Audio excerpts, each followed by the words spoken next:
Donc je disais tout à l'heure que nous devons revoir certaines choses, tout d'abord dans notre propre vie, mais au-delà de notre propre vie, il faut voir même comment réinventer l'Église.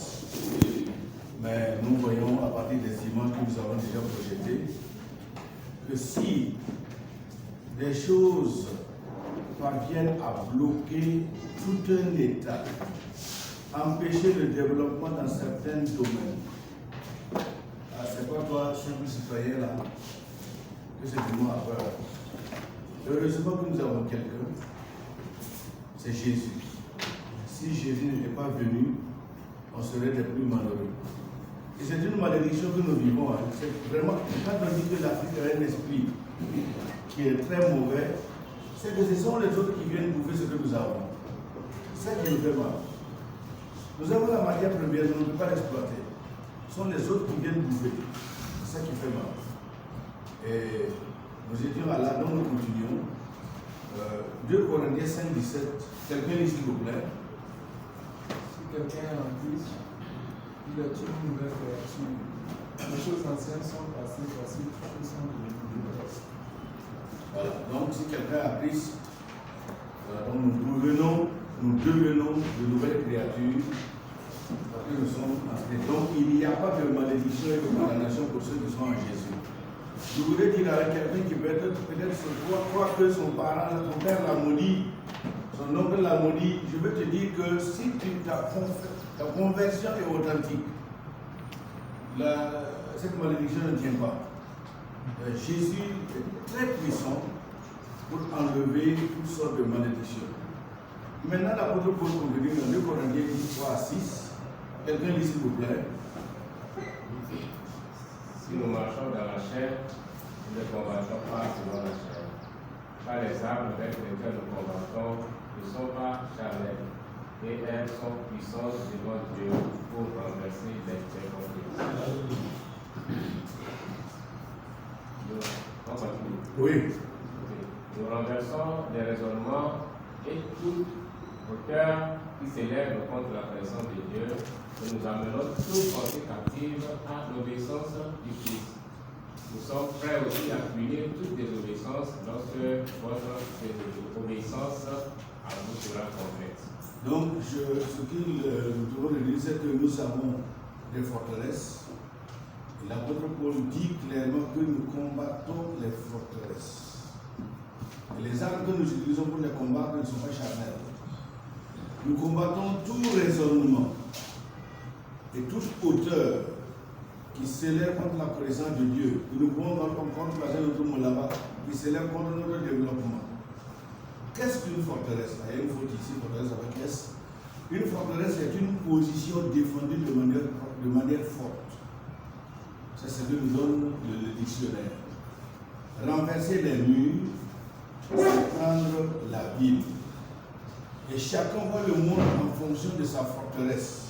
C'est-à-dire, en fonction de sa culture, chaque groupe promeut sa culture et dénigre celle des autres. Ce n'est pas le cas encore ici. Partout, hein. Chaque groupe ethnique dénigre l'autre. Ah, vous n'avez pas tant de valeurs. C'est nous qui avons des valeurs. C'est la vie comme ça. Chacun reste dans ses forteresses et défend de manière farouche. Il y a des bienfaits, mais également des dangers d'avoir des forteresses. Ce qu'il y a de positif dans les forteresses, c'est que c'est une forteresse. Je poursuis ici. J'ai copié-collé. Une forteresse protège. Deuxièmement, elle ne permet pas à l'ennemi d'entrer au hasard. Mais ce qu'il y a de négatif, c'est qu'une forteresse empêche l'expansion et la croissance. Elle ne permet pas de voir loin. Si ta culture est une forteresse, oui, ça vous protège, c'est vrai. Mais quand il y a un mur, une maison sans mur, on voit de loin. Mais lorsqu'on met le mur, est-ce qu'on voit encore de loin? C'est pourquoi il y a des forteresses, des cultures qui empêchent toute cette génération-là de ne pas voir loin. Vous ne voyez qu'à côté de vous. Donc ça fait quoi? Ça empêche l'expansion et la croissance. Quand vous lisez dans Zacharie chapitre 2, lorsque le peuple a commencé à revenir de l'exil, de Babylone. À un moment, les anciens se sont levés avec 1 mètre de cordeaux pour encore mesurer la ville et bâtir les murs. Et Dieu envoie quelqu'un leur dire jamais. Parce que Jérusalem va grandir. Ce n'est pas encore le moment de bâtir les murs. Jérusalem va s'élargir. Oui, il n'y a pas de ville sans mur. Mais à un moment, le mur aussi empêche la croissance. C'est exactement avec nos règlements, nos statuts. Dans les églises, on a trop de règlements. Oui, les règlements sont bons. Mais ce sont des forteresses qui empêchent parfois l'expansion. Dans ta famille, il y a trop de règlements. Dans ton église, il y a trop de règlements. Oui, ça protège. Mais malheureusement, ça empêche de voir loin. Ça empêche le développement. On dit que la France est le pays qui a plus de lois au monde. Mais c'est le pays où il y a plus de pagaille. Il faut dire à quelqu'un, tes lois là, n'arrête rien. C'est toi qui menaces pour rien. Trop de lois, ça ne marche pas. Donc, une forteresse, oui, ça a des bienfaits, mais également ça a des aspects négatifs. Et je cite maintenant des choses ici qu'il est bien de retenir. Une forteresse est un raisonnement, une forteresse est une mentalité, une forteresse est un argument, une forteresse est une parole, une forteresse est un comportement qui s'élève pour la connaissance de Dieu et le progrès. Voilà ce que fait une forteresse. Il y a des paroles. Est-ce que je vous n'avez pas des phrases qui en réalité ne fait pas la promotion de la croissance et du développement? Dans ma culture, j'entends souvent quelqu'un dire comment tu as fait pour t'échapper au mieux, comment tu as fait pour rester. C'est une tradition littérale. Quand il y a un incident et tu es resté là, on dit mais comment tu as fait pour rester? C'est pour dire quoi? Cette phrase-là empêche les risques. Il ne faut pas oser prendre des risques. Et lorsque quelqu'un accepte cette mentalité à fond, n'osera même pas voyager. Il y a toujours des accidents sur la route, mais les gens osent voyager, n'est-ce pas? Si tu veux faire le commerce réussir, aller à Hong Kong ou bien à Dubaï, les avions ont des pannes, mais on continue d'aller à Dubaï. Ou bien il y a une autre culture qui parfois, quelque part, on dit que si tu plantes un arbre, tu vas mourir avant de manger les fruits. Est-ce que vous n'avez pas de telle mentalité chez vous? Qui n'encourage pas même le reboisement. Oui. Chez nous, on dit que quand on passe, ça veut dire que devenir riche là, c'est une question de destinée. Une question de destinée. Voilà. Donc pour eux, si tu ne deviens pas riche, ils sont fatalistes. Bon, c'est Dieu qui va destiner. Parce que Dieu a protégé chacun des capacités de sortir de ça. Mais si tu ne parviens pas à sortir, il y a deux choses.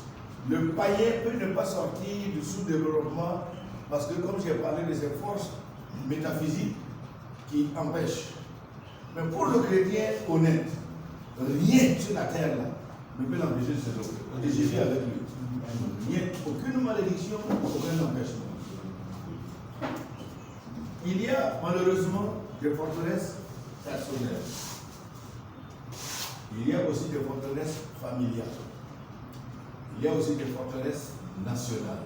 Ça, c'est très dangereux. C'est continental. Continental, on peut même prolonger la liste. Oui. Il y a des forteresses, des gens qui couvrent des choses jalousement.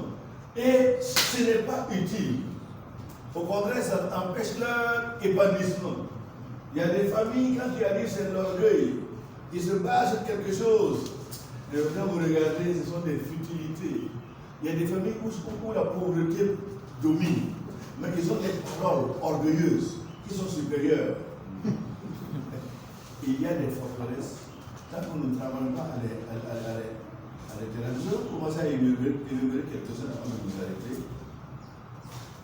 Parmi les forteresses à renverser, il y a cette affaire où nous aimons beaucoup les facilités. Ça, c'est la culture de l'Afrique. Nous aimons beaucoup les facilités. Deuxièmement, nous aimons ce qui produit immédiatement, mais pas à long terme. Faire un verger, par exemple, tu regardes que ça va prendre 5 ans, 7 ans, 10 ans. Bon, c'est embêtant. Je veux aujourd'hui et maintenant. Alors que aujourd'hui et maintenant ne marche pas. Ça ne marche pas. Nous sommes peu initiateurs. Peu initiateurs. Je ne sais pas ici à Lomé, si quelqu'un ouvre par exemple une telle boutique, le mois suivant, il y a un deuxième qui s'ouvre à côté. Le mois suivant, c'est 10 maintenant qui. Les gens ont l'argent, mais n'ont pas d'initiative. Quelqu'un initie et on fait quoi? On sature la chose. Dans les villages, si une femme commence avec des beignets, le marché qui suit et une deuxième qui vient avec la marmite. Au lieu de faire autre chose, elle fait quoi? La même chose. 2 mois après, vous allez voir que ça fait 10 femmes alliées qui font les mêmes beignets, les mêmes formes. Au lieu de faire la boule. On n'a pas d'initiative. Alors que celui en Christ, celui en qui Christ habite, a de l'initiative. Ah bon? Tout le monde, les gens ont copié dans le bélier. Je commence maintenant à bélier au piment. Et après, les gens ont copié. Je fais maintenant bélier à la banane. Toujours, on est à l'avance. Le chrétien tient la tête toujours. Si mes billets là ne finissent pas, les billets la voisine ne s'achètent. Il faut toujours initier, innover. Quatrièmement, nous mettons trop d'accent sur nos muscles que sur notre intelligence. Encore une fois ici. Mais c'est exactement ce que nous faisons. Je voudrais dire à quelqu'un ici, ton agriculture, tes travaux de force là, aujourd'hui ce n'est pas la force qui nourrit, c'est l'intelligence. Ce n'est pas la force qui donne l'argent. Si c'est la force qui donnait l'argent, ceux qui descendent les sacs de ciment au marché là, ou les sacs de maïs là, sont ceux qui devraient être riches. C'est pour dire à quelqu'un, ça te rend malade. Tes hernies, tes quoi, c'est que tu ne. Il faut abandonner tout ça. On peut vivre et manger bien aujourd'hui sans qu'une poussière ne sorte. Aujourd'hui, c'est l'intelligence. Il y a à manger ici à Lomé, il y a à manger à Dapao, il y a à manger partout. Mais ça demande qu'ils te mettent de côté les travaux. Tu penses que ce sont des muscles qui vont te donner à manger là? Non, je trompe. 5. Le mot planification n'est pas commun dans notre langage. 6. Nous sommes de grands consommateurs et peu producteurs. Même essayez avec vos propres enfants. Si vous avez 2 enfants, donnez à chacun une main. Il y a un, vous allez constater qu'il y a un qui va manger et jeter le noyau aux animaux. Et l'autre va manger et dit non, je vais semer pour produire. Déjà, avec les enfants, on voit la différence. Il y a des gens qui ne savent pas faire la différence entre capital et bénéfice. Voilà. Tu vas demander un prêt, ou tu demandes l'aide d'un oncle ou d'un frère qui te donne 500 000. Et tu changes ta manière de manger. Tu prends du coup des amis. Tu ne sais pas faire la différence entre capital et bénéfice. On n'a pas le droit de toucher au capital. Nos parents nous ont dit que dans l'ancien temps, lorsque la famine frappe, à un moment même les gens peuvent commencer à mourir de faim. Mais dans les villages, on approchait les récoltes dans les arbres. Parce que ça se fait encore aujourd'hui. À cause des voleurs, on n'en fait plus. Mais il y a des zones où on met toujours les semis là, en haut, dans les arbres.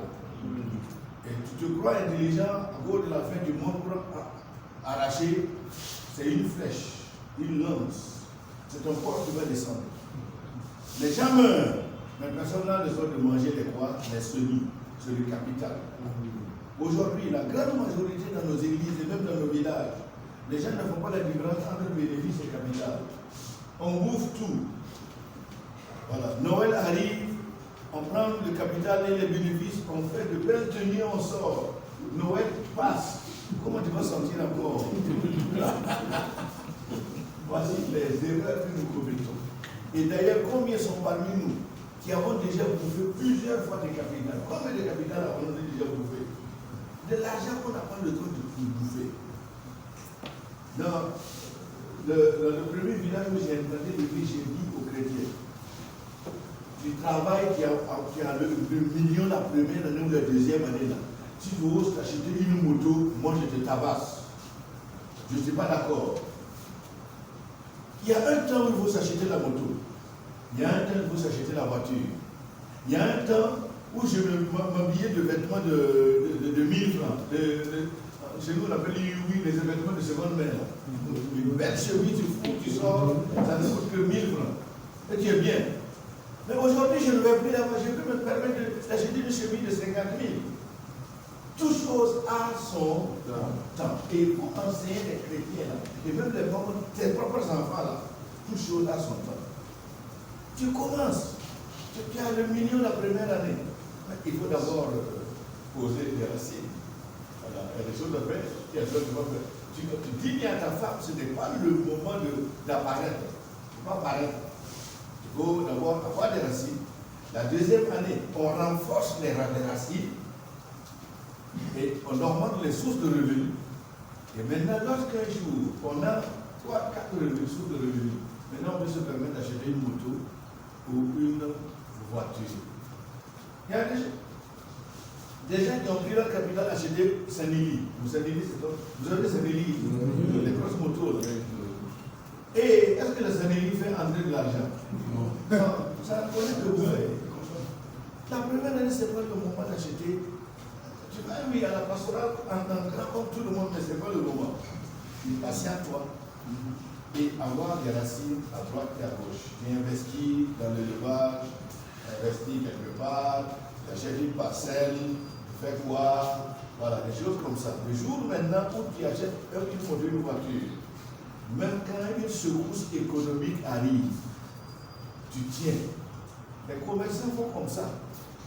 Quand le commerçant commence, la première des choses qu'il fait, c'est s'acheter des parcelles et des biens qui ne se gâtent pas à droite et à gauche. Le jour où il va quelque part, il perd une partie de ses marchandises. Vous le voyez encore remonter. C'est comment il est remonté? Il a vendu une parcelle pour quelque chose. Et il revient à moi. Si vous entrez sur YouTube, vous mettez l'économie des Juifs, vous allez bien comprendre. Quand le Juif commerçant divise toujours ses biens en 3. Quand le malheur frappe un, il y a toujours combien? Toujours. Quand vous dites, vous suivez leur développement personnel, là, c'est toujours divisé en 3. Alors, pas en 2, jamais en 2, en 3. Quand un est gâté, il y a encore un rebout de départ. Nous aimons la dépendance. Et nous gérons ce qu'on nous a confié. C'est pourquoi, comme solution, il faut produire au lieu d'être de grands consommateurs. Deuxièmement, il faut dire non aux facilités. Troisièmement, il faut privilégier l'intelligence plus que la force. Quand je parle de ça, c'est la réflexion et la recherche. Quand tu arrives dans une ville ou dans un village, il faut d'abord faire des recherches. Je me rappelle, je vous ai dit ça, quand je devais quitter. D'abord, quand je suis arrivé dans le village, je devais implanter la première église. Vous savez, l'homme qui vous parle est menuisier de profession. J'ai fait la menuiserie 15 ans durant. Et même certains meubles de l'école ici, toujours quand je me promène, je vois certains de mes meubles. J'ai fait 6 ans ici. Et à un moment, on m'a coupé ma bourse. Ça, c'est tout ça, ce sont des affaires de jalousie. Un étudiant ici qui est allé me calomnier avec les patrons au Burkina. Et ils ont coupé ma bourse, m'ont dit de rentrer. Les gens m'ont dit, non, Zachary m'a dit de rentrer pas. Il est tellement bien, il ne rentre pas. Et j'ai dû travailler. Quand les gens faisaient la sieste, moi je scie le bois ici. J'ai fait la menuiserie pendant 15 ans. Avant d'aller. Donc, vous dites que le travail ne tue pas. Maintenant, lorsqu'il s'agit de réfléchir, quand je suis arrivé dans le premier village, j'ai vu qu'il n'y avait pas, je ne pouvais plus scier je suis menuisier, donc je ne pouvais pas faire ce que je souhaitais, ce que je faisais en ville. Je me suis promené, j'ai regardé et j'ai créé des choses. Et depuis 20 ans que je commence à enseigner ça, même chez nous, les ONG ont pris ça, amélioré. Je prends un par exemple. Si vous sortez, vous achetez 10 poules plus un coq. Voici le raisonnement que j'ai eu. Oh, ça fait maintenant déjà 30 et quelques années, 85. Voilà. 10 coqs, une poule. La poule pond combien de fois, combien d'œufs par portée? Qui a déjà élevé? 10. 9 ou 10? Il y a 8, 10, il y en a qui peuvent aller au-delà de 10. Donc 14, 15. Bon, quand il y a 10, là, même ceux qui n'y a pas à manger, c'est pauvre. Ce que je connais, une poule, c'est entre 12, 15, 14. Ça, quand il y a à manger, si ça se limite à 8 ou 10 là, c'est que la zone, il n'y a pas assez de sauterelles, il n'y a pas de viande. Voilà, il n'y a pas de viande. Alors, si la poule, mais je vais prendre 12. La poule peut pondre combien de fois l'année? 3 fois. Ouais, 6 fois. Non, c'est 4 fois. 4 fois. 4 fois. Chaque mois. Ouais. Là, il y a 4 portées par an. Mais maintenant, ceux qui retirent les petits et la laissent là, on peut aller jusqu'à 5-6 fois. Mais ceux qui la laissent garder ces petits, c'est 4 fois. Par trimestre, la poule pond et sort avec ses petits. Donc si il y a 12 œufs, 4 fois l'année, ça fait combien? 48. Alors si chaque poule donne 48, multiplié par 10, ça fait combien d'œufs par an? 480 œufs. Si tu as 10 poules et tu les entretiens bien, ils peuvent te donner 480 œufs par an. Qu'est-ce que nous faisons en théorie? Voici ma méthode. Je divise en 2. Ça fait combien? 240. C'est dire quoi? Moi, je détruis 240. Et je les classe dans quel domaine? Les éperviers vont prendre, ou bien les servants, des œufs non fécondés, les voleurs, etc. Pour moi, la moitié là, je sacrifie. Je sais que vous n'allez pas accepter que la moitié se gagne, mais nous allons à l'extrême. 50% de perte. Avec 50% de perte, si au 5e mois vous avez 240 poules à vendre, quand quelqu'un arrive chez toi, il ne vous trouvera pas 250, nous nous parlons d'une production de toute une année. Quand on arrive chez toi, on ne voit que 50, 40 poules, on ne voit pas beaucoup. Mais à la fin de l'année, si tu comptabilises, tu as atteint ce chiffre. Alors, si tu as 240 poules l'année, la poule fait combien s'il faut vendre? 2500. Vous n'êtes pas commerçant. Chez vous, ça ne marche pas. Oui, c'est comme ça. 2500, 2800 pour l'année. En tout cas, à 2000 une poule aujourd'hui, ça dépend. Ça dépend. Je dis bien au 5e mois, je ne parle pas du 3e mois. Papa, au jour d'aujourd'hui, vous pouvez trouver plus de 100 poules. Oui. Mais vous ne pouvez pas vendre la poule au-delà de 2500. Chez vous? Oui. Chez nous, en tout cas, ça a dépassé 2500. Mais gardons 2500. Ou bien? Non, mettons 2500. Quelqu'un me tape 2500 par 240 euros. Ça donne combien?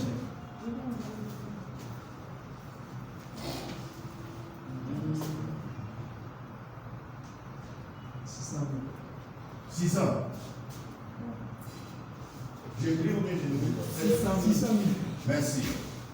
Divisez-moi ça en 12. Ça donne combien?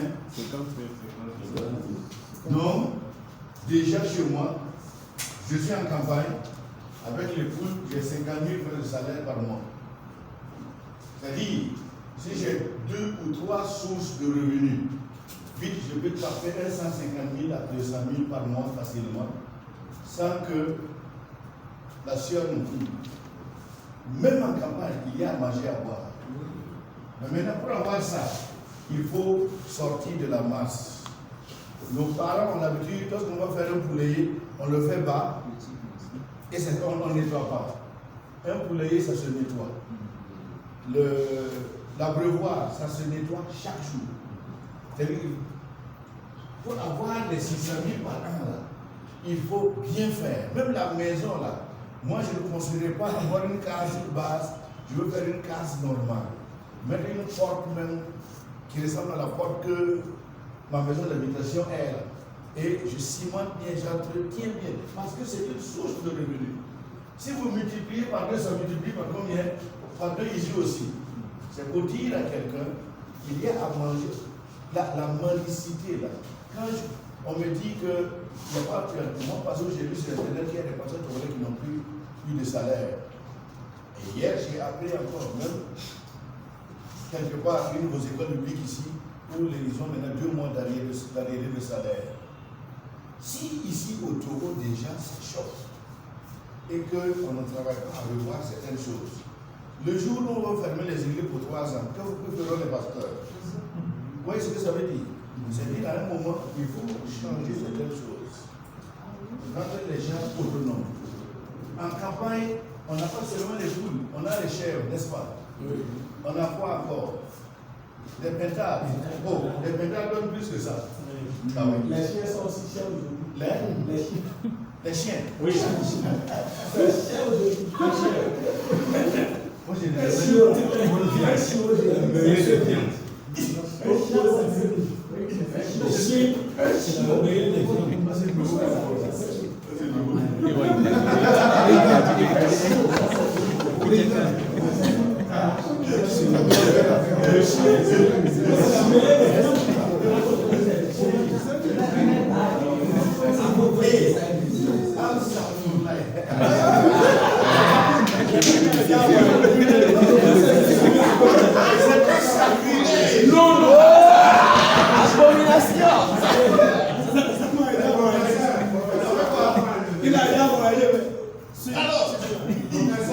La culture ne s'oppose pas à la foi.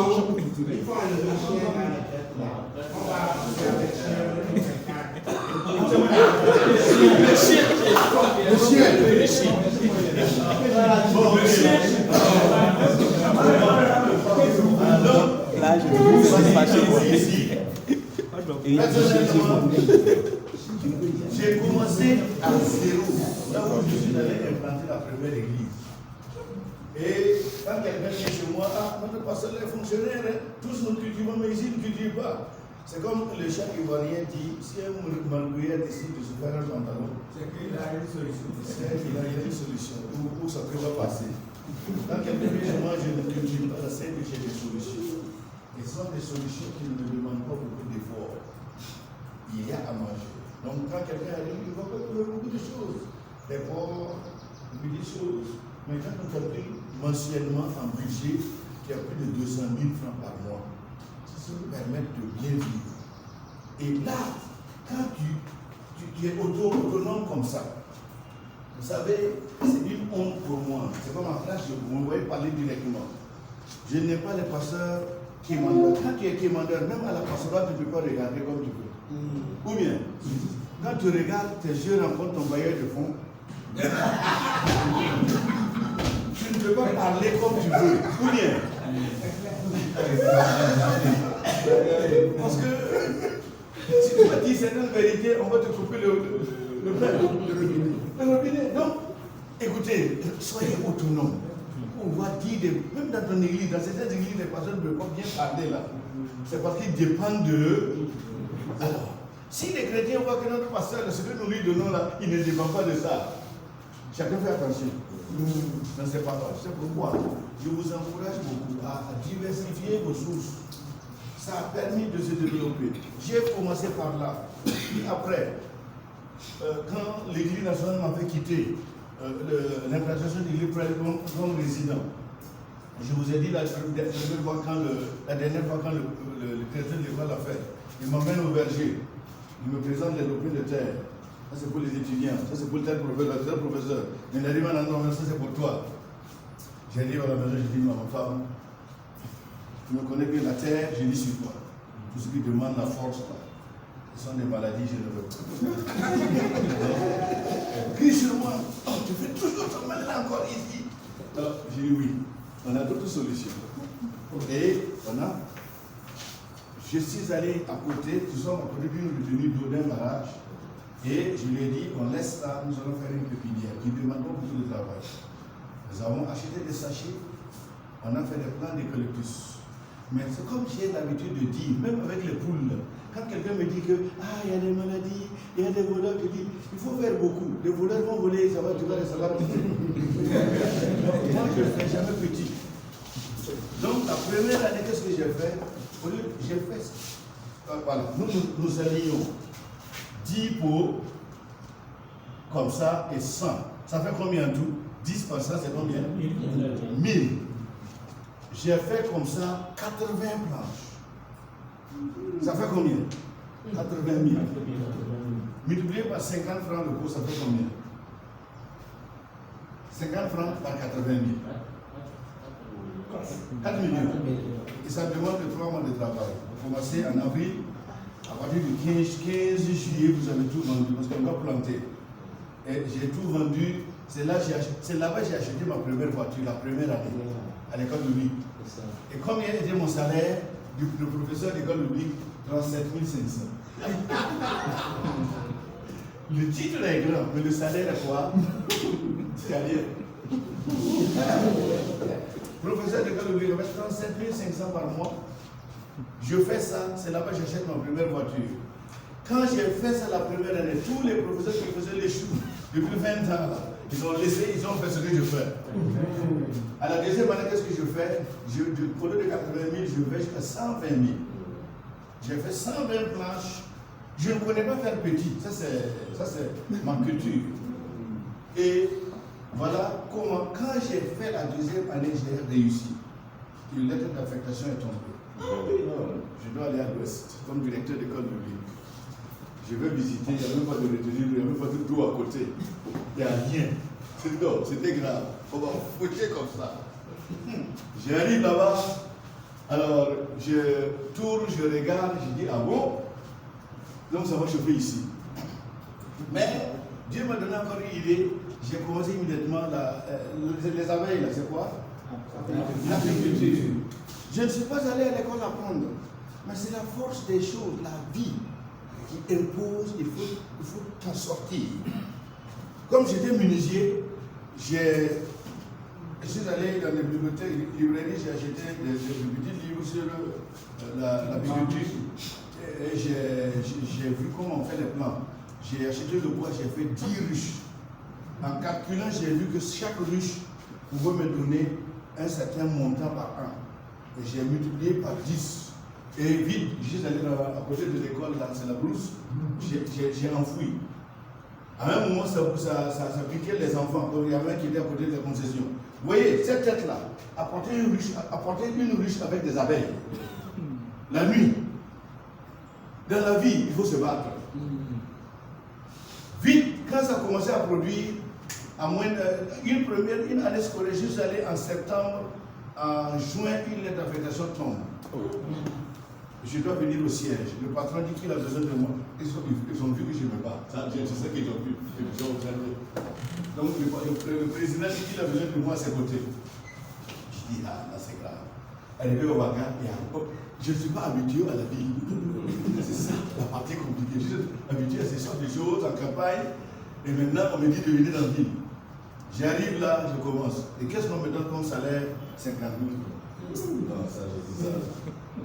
C'est pas possible. Je ne veux pas payer les frais de scolarité de mes enfants. Mais heureusement qu'on avait loué la maison pour moi. Je décide d'aller toujours en campagne. Je suis en ville, mais je vais en campagne. Bon, vous allez me payer pour que je donne cette information.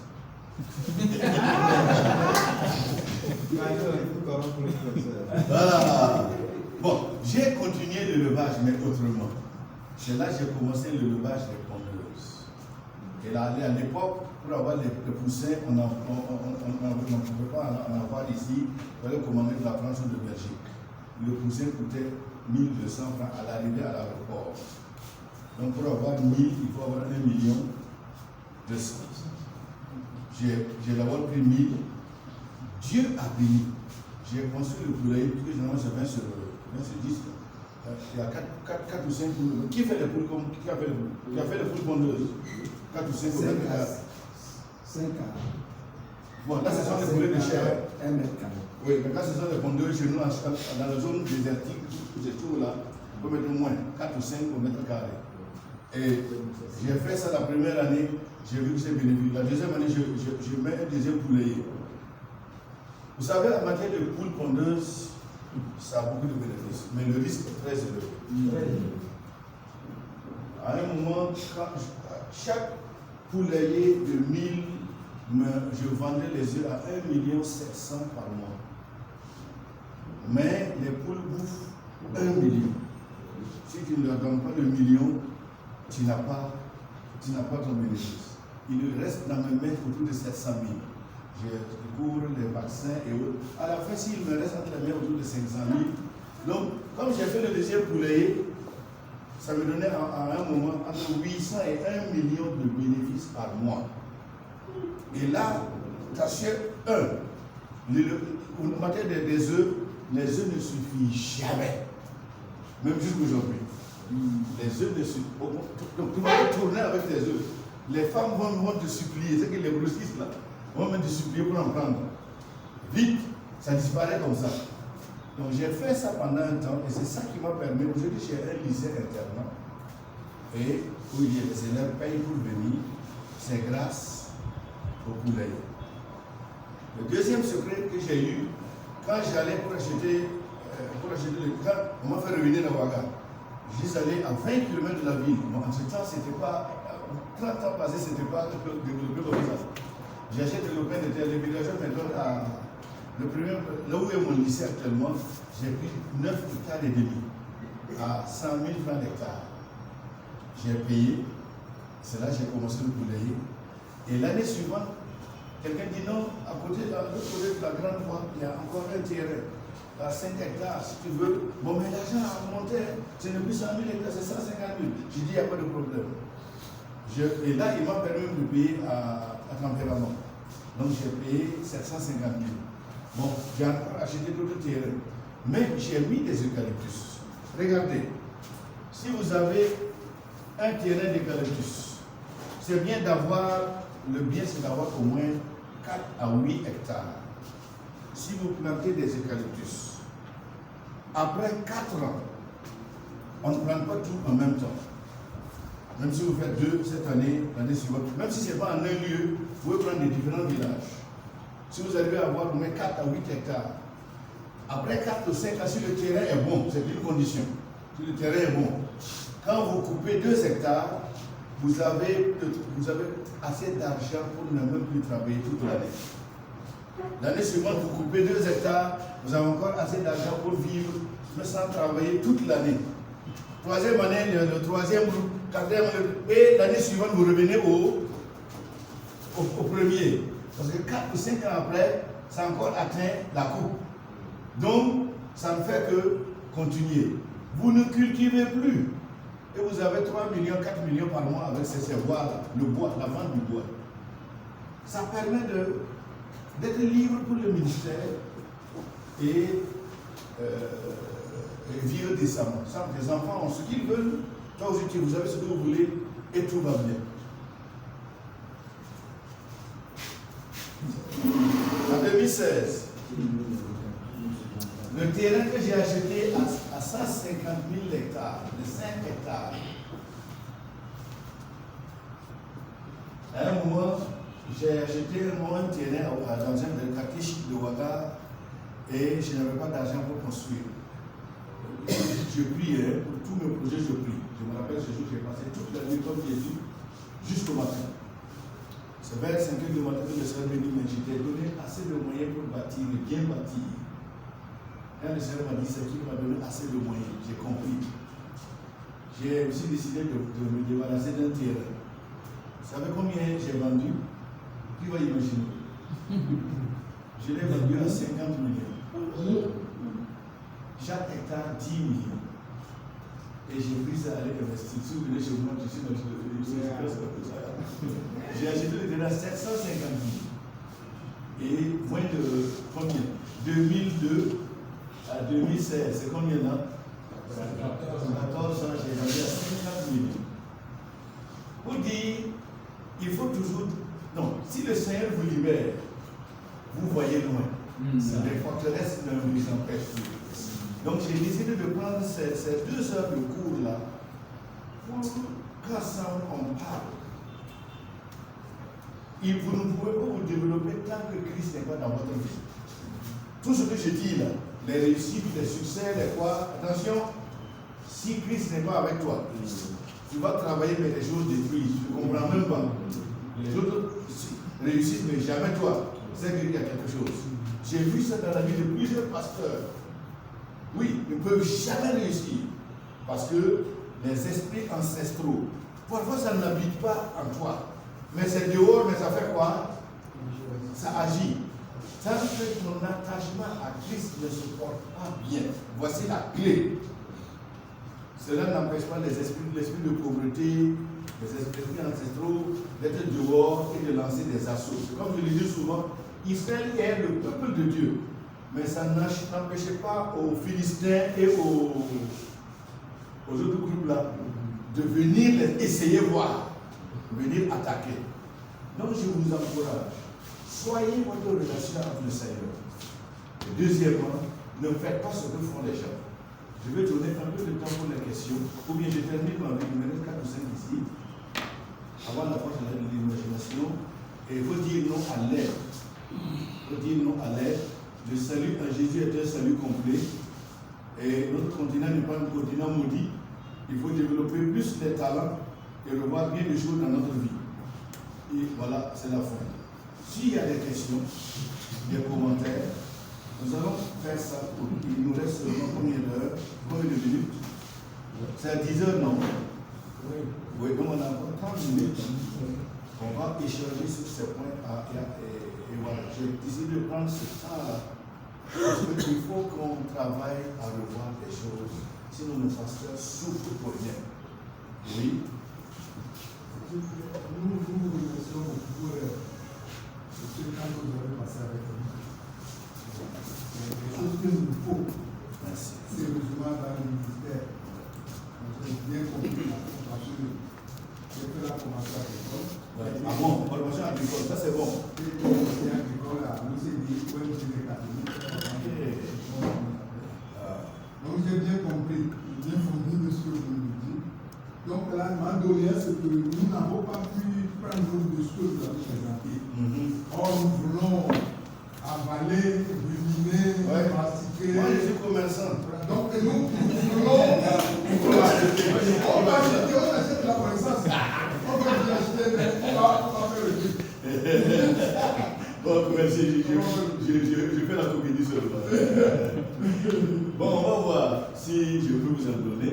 Il y a des années où je donne, mais il y a des années où je refuse. C'est une année de grâce.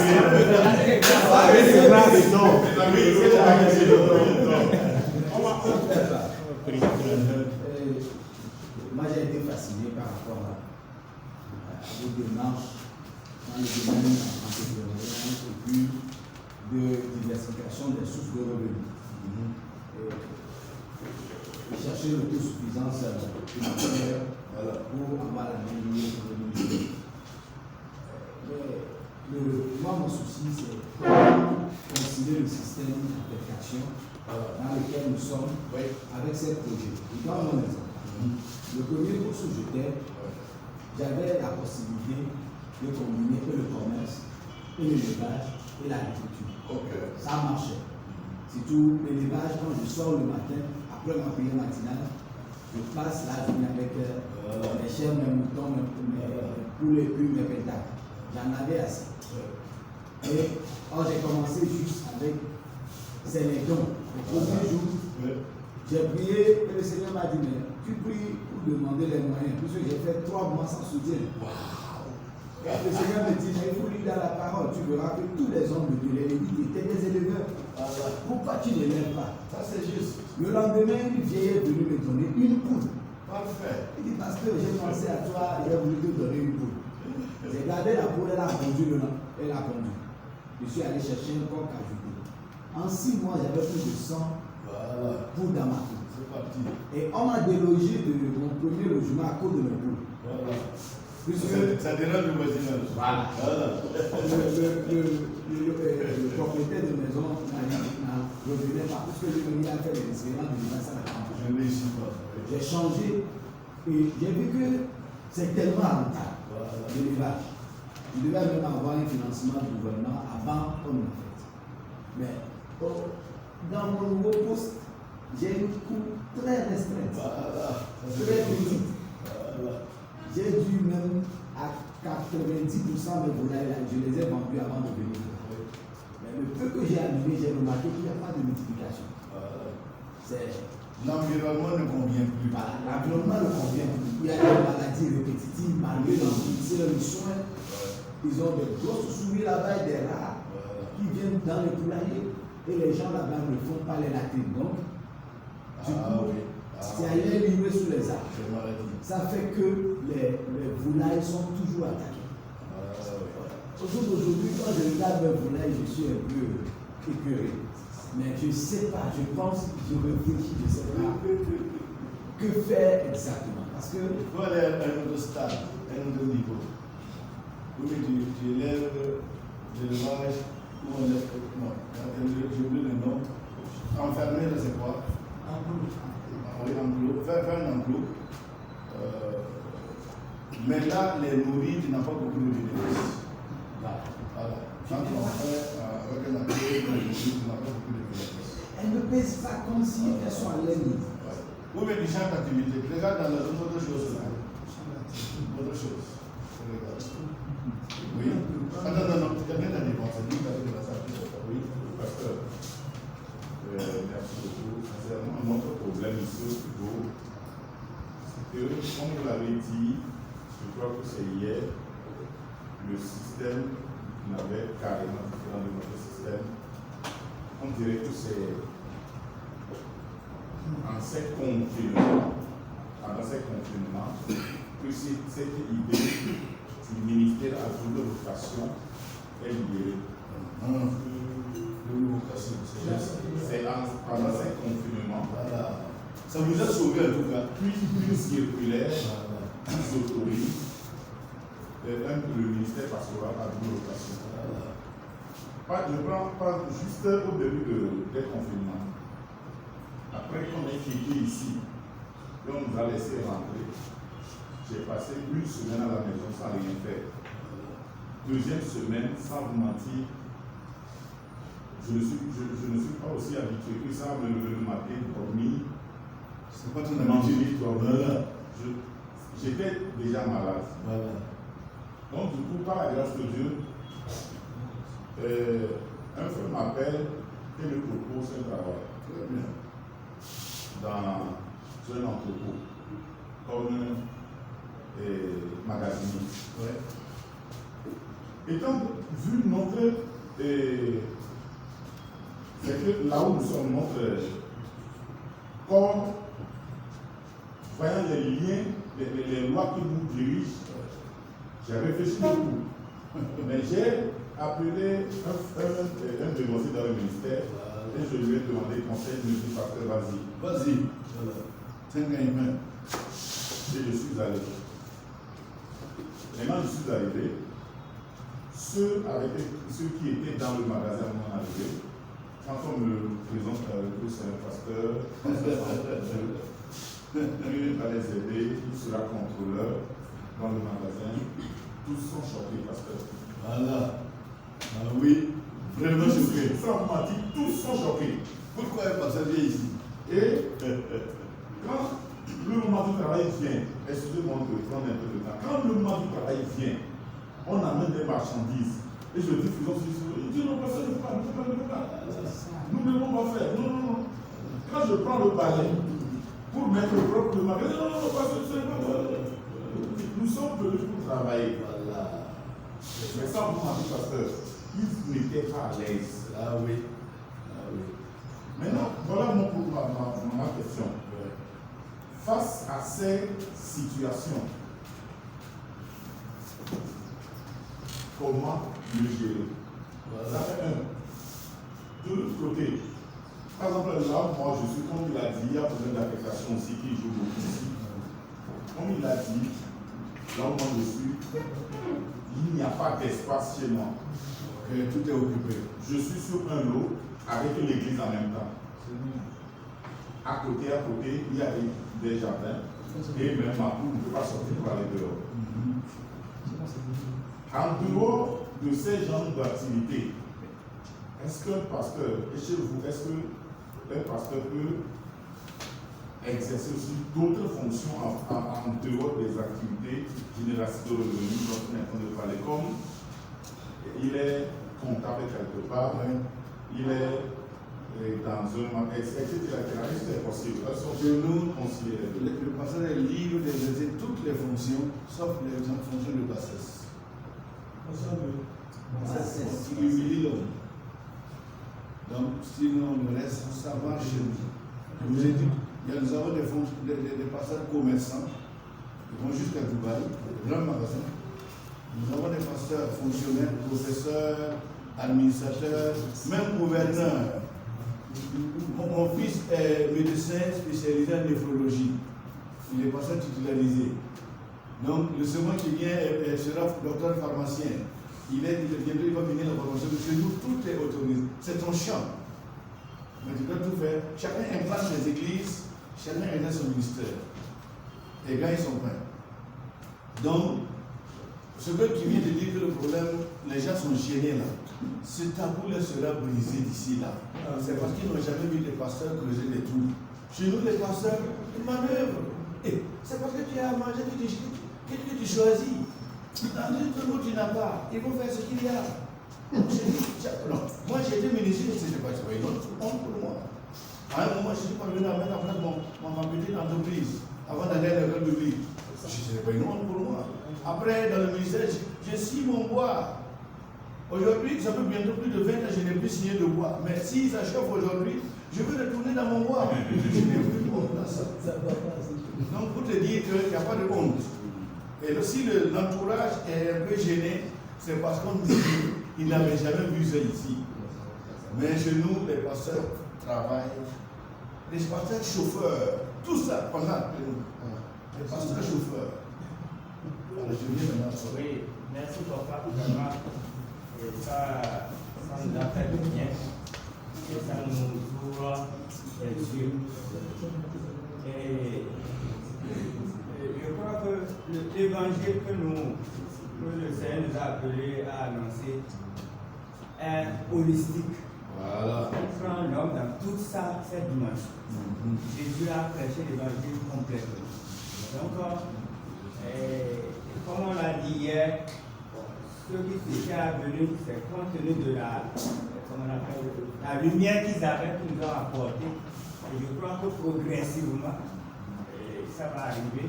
Et comme le pasteur prédécesseur l'a dit, bon, les contextes ne sont pas les mêmes.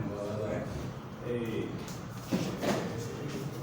chez nous, au Bénin, par exemple, quand tu es appelé, tu es professeur, tu es quoi? Tu démissionnes. Oui. Ça, c'est dans le passé.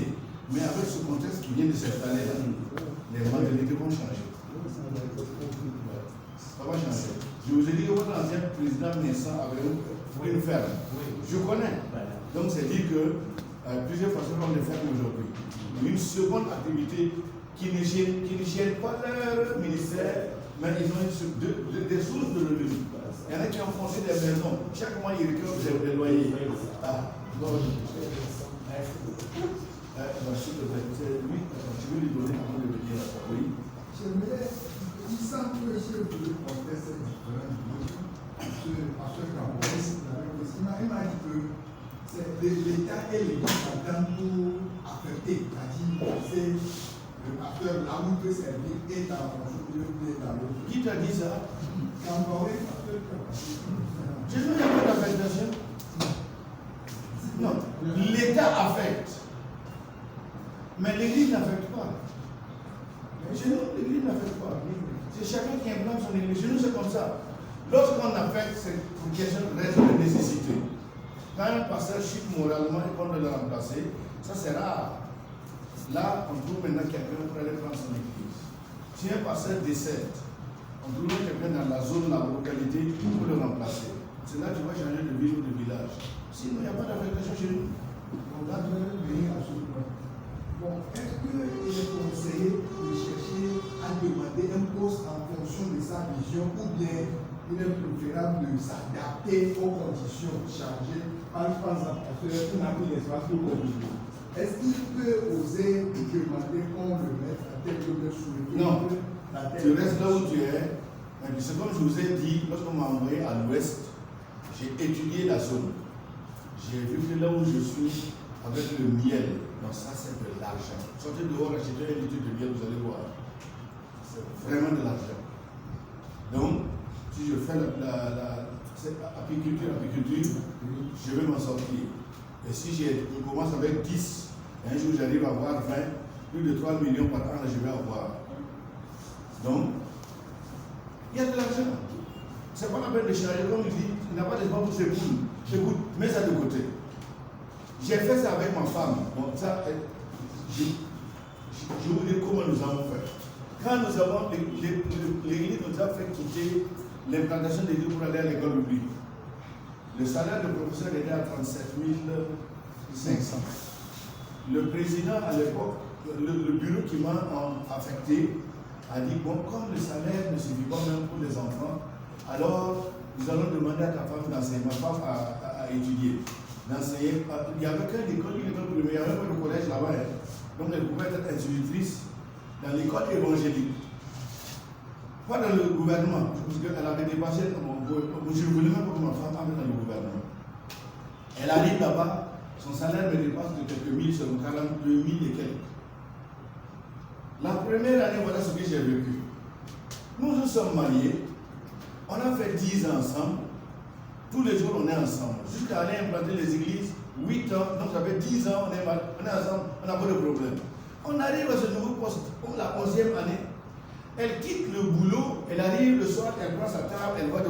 Non, elle me dépose à manger, on mange ensemble, mais 19h30, 20h, elle prend sa table, elle va à côté. J'ai dit, mais qu'est-ce que je veux faire? Qu'elle veut préparer le cours de demain. J'ai dit, d'accord.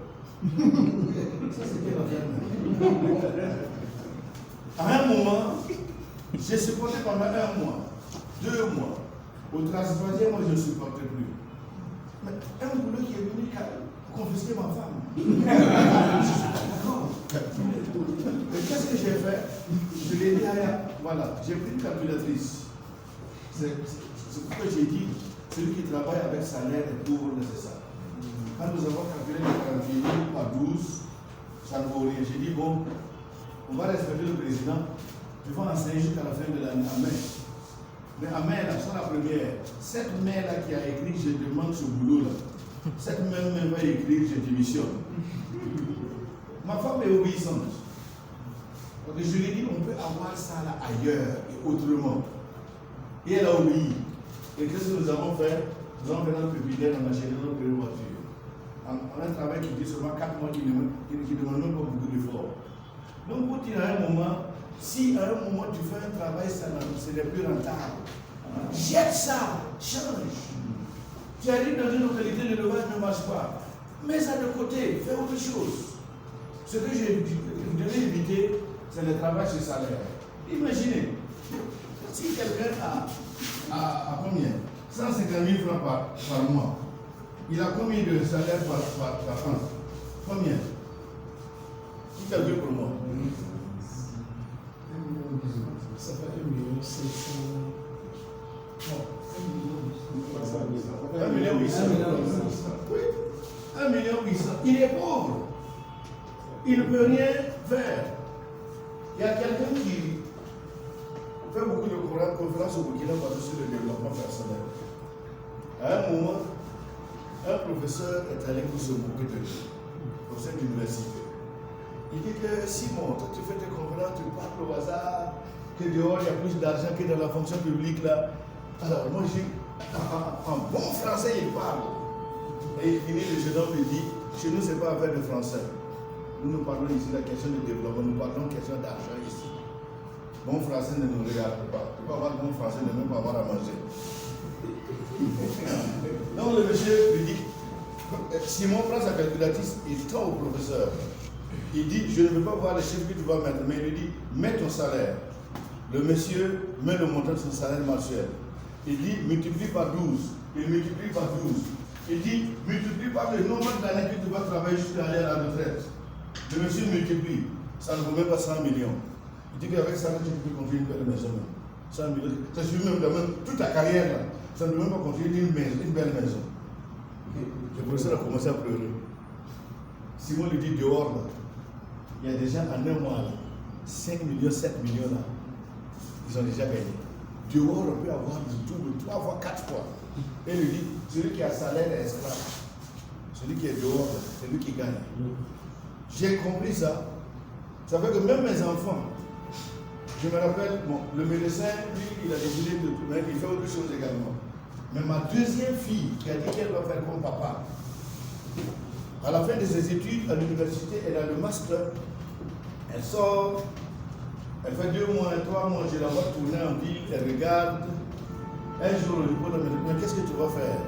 Elle dit que papa, j'ai fait un stage pendant mes études là quelque part, j'ai vu que travailler dans le gouvernement, c'est la médiocrité. Arrivé là-bas, ils sont entassés, ils ne font rien. Ils lisent devant les journaux. Ça rend médiocre. Moi, je n'irai jamais dans la fonction publique. Et on lui demande la question, mais qu'est-ce qu'elle va faire? Elle dit qu'elle va vendre des gâteaux. Oh, je me suis mis en colère. Ma femme s'est mise en colère. On t'a mis à l'école toutes ces années-là. Avec un master, tu veux vendre des gâteaux? Elle s'est démarquée. Elle s'est démarquée. Elle vous a remercié. Non, il l'a remercié. On a travaillé à combattre l'enfant là. À faire changer de position, elle a refusé. Elle a dit qu'elle a fait ses recherches. Et elle va s'en sortir avec les gâteaux. La pâtisserie. Oh, donc on a laissé. On a vu maintenant commencer les gâteaux. Après quelques mois, je vois que bon, elle tient. Donc j'ai essayé de lui donner une subvention. Elle me dit non, papa, je ne peux pas. Je dis ah bon, ma fille, qu'est-ce qu'il y a? Elle me dit qu'à l'université, un professeur qui a enseigné sur le développement personnel leur a dit tous ceux qu'on aide là réussissent difficilement. Donc, elle ne veut pas de mon aide. Je dis, ah bon? Alors que moi aussi, j'enseigne le développement personnel. Mais j'ai toujours dit, il faut commencer avec le peu que tu as. Mais si quelqu'un vient t'ajouter, dis merci. Mais ici, elle ne veut même pas mon merci. Mon merci. Donc, on a laissé évoluer.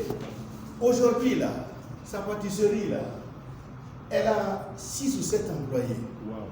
Si on peut vendre les gâteaux de 3 millions et 4 millions par mois, vous voyez ce que ça veut dire? Des gâteaux, hein? 3 et 4 millions par mois. Elle a combien de bénéfices par mois? Même si c'est un tiers, vous voyez ce que ça veut dire? Même si c'est un quart de bénéfice, vous voyez ce que ça veut dire? Elle a fermé notre bouche. Voilà. C'est pourquoi je veux vous dire, dites à vos enfants là, ne restez pas au niveau inférieur. Vous voyez les Libanais qui ont l'argent là, sont des gens qui ont les licences et les masters. Le commerce est mauvais dans nos pays parce que tu quittes le CM, tu fais le commerce, ta réflexion n'est pas profonde pour découvrir certaines choses. Dites aux jeunes là de chercher jusqu'à la licence au master, mais que tout le monde ne cherche pas à travailler dans le gouvernement. Je n'interdis pas de travailler dans le gouvernement. Nous avons toujours besoin d'enseignants, on a toujours besoin d'infirmiers, mais moi je sais que moi, je ne suis pas appelé à ça. Me limiter à un salaire de 150 000 francs, tu as 1 800 000, durant toute ta carrière, tu peux construire une belle maison. Tu vis au ralenti jusqu'à dire au revoir au monde. Pour dire que, encouragez vos enfants. Le fait d'avoir atteint la licence et le master, là, son business là est différent. Sa manière de gérer est totalement différente.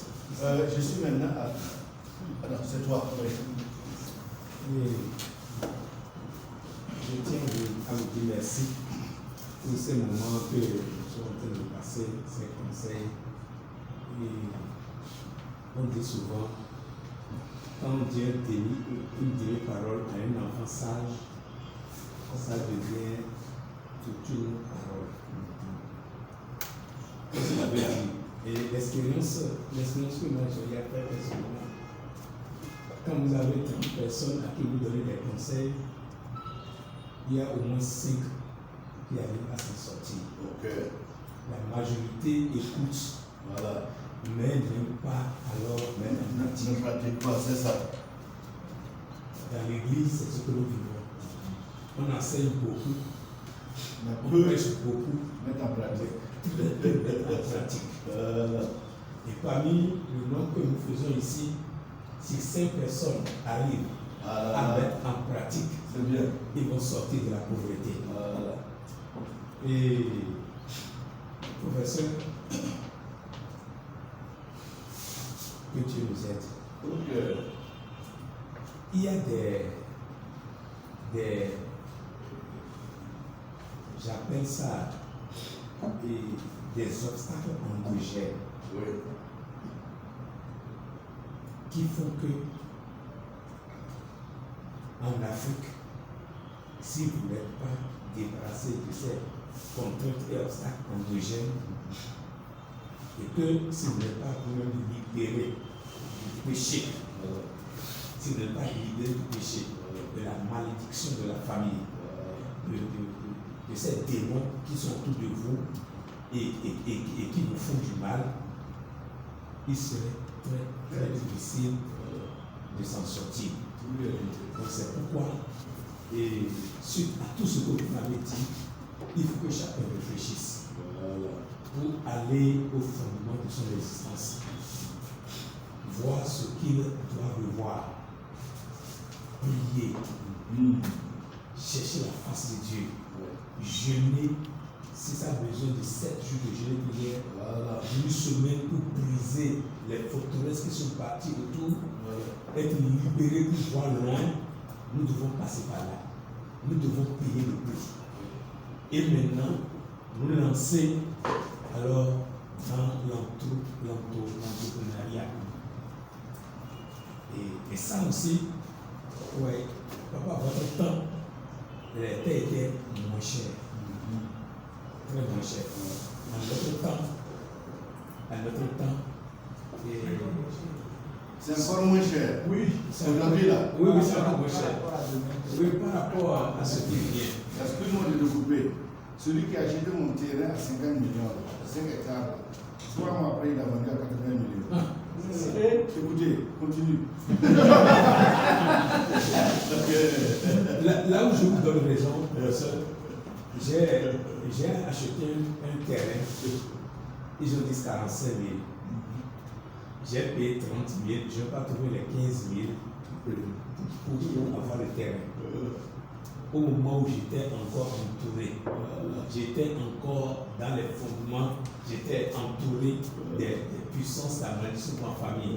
Quand Dieu m'a parlé et j'ai vu ce qui se passe, j'ai des carrés aujourd'hui à des millions.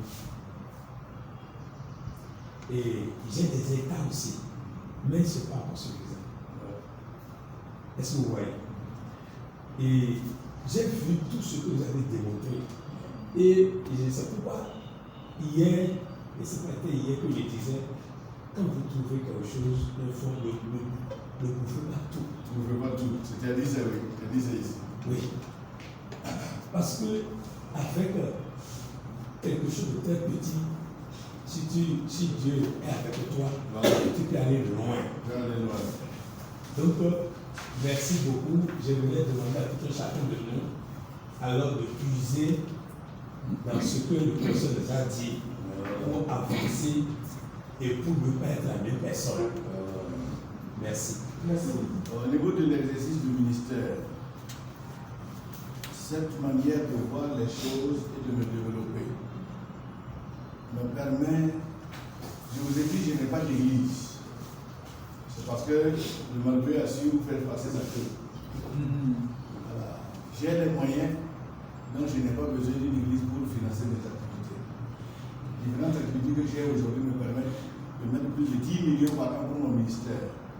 J'organise des séminaires, je nourris les gens. C'est moi qui crée mes propres occasions pour enseigner. Quand je fais sortir mes affiches au Burkina, que j'ai ce séminaire de formation, les gens savent que s'ils viennent, s'il fallait payer 15 000 là-bas, ils vont payer seulement 2 000 ou même, parfois ils ne payent même pas. Donc, c'est toi maintenant qui crée tes propres occasions pour exercer ton ministère, comme font les Renard Bonquet. Renard Bonquet n'avait pas d'église. Ce sont des gens, dimanche matin, ils sont diacres ou bien assis, simples chrétiens à l'église. Mais c'est qu'est-ce qu'ils sont? Ils se sont organisés. Lorsqu'il dit qu'il vient au Togo, par exemple, ce sont des tonnes et des tonnes de matériel qui viennent, non. Ce sont des gens qui sont organisés, ils ont fait un budget. Moi, actuellement, j'ai un budget annuel où je veux pour exercer mon ministère d'enseignant. Et je travaille à rassembler ça pour pouvoir le faire. C'est pourquoi je vous encourage. Si vous êtes limité dans l'exercice de votre ministère, vous croyez que votre église va vous donner. Les diacres sont parfois pingres, ne laissent pas sortir. Vous allez vous promener pour faire des appels de fonds. Ils vont se moquer de vous. Tu fais des appels de fonds. Si tu achètes une nouvelle voiture, on dit que voilà, c'est notre argent qu'il a utilisé pour acheter la voiture. Bon, écoutez, c'est pourquoi à un moment il faut prier, faire comme Paul. Paul a dit un jour, ses mains, on travaille à pourvoir à mes propres besoins. Et à faire quoi? Mieux que ça, à entretenir même mon entourage. Donc, vraiment, je souhaite vous voir changer la donne.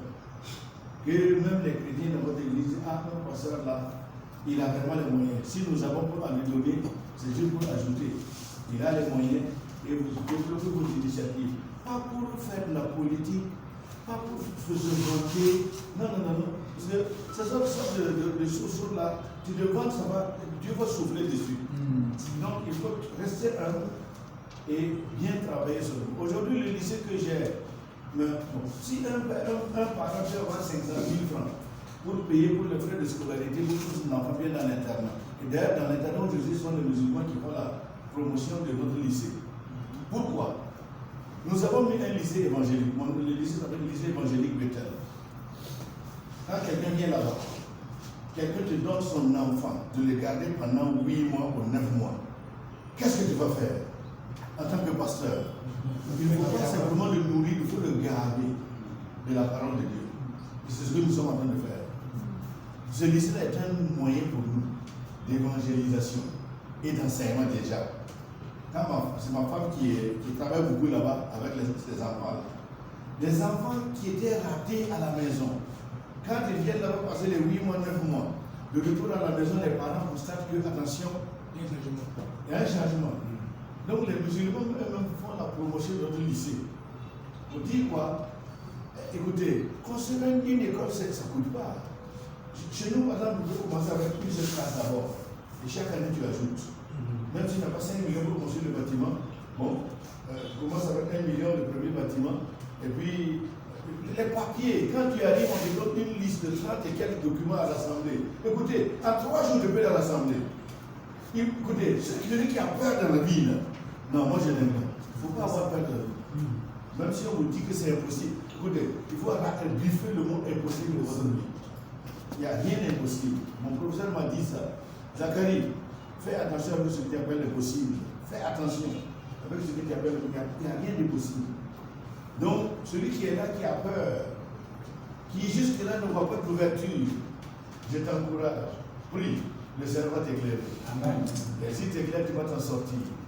Grâce à ça, j'ai arrêté le levage des poules parce que au moment où je suis entré maintenant au bureau national, vous voyez, être membre, bon, excuse-moi, hein, lorsqu'on a dans un BE, moi j'appelle ça, on devient, au lieu de passer, on devient un pompier.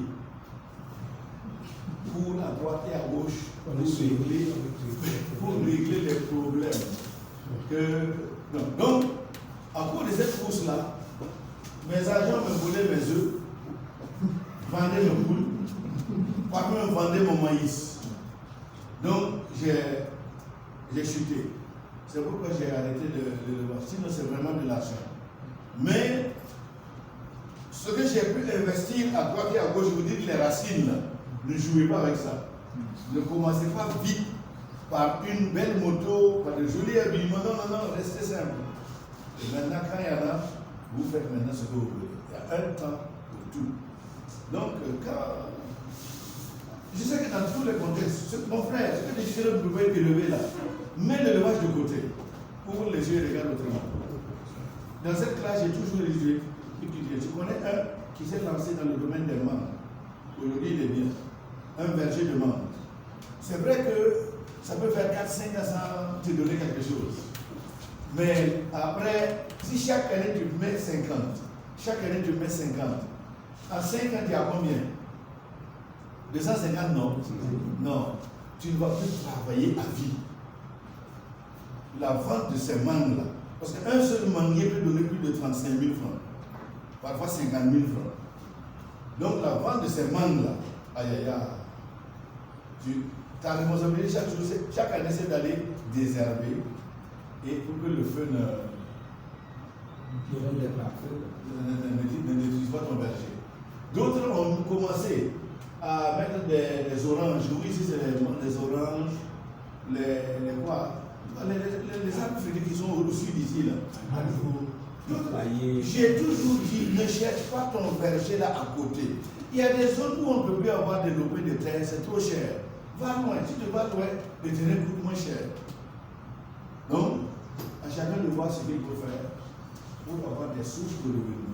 Mais éviter les travaux durs là qui vous rendent malade. Voyez loin.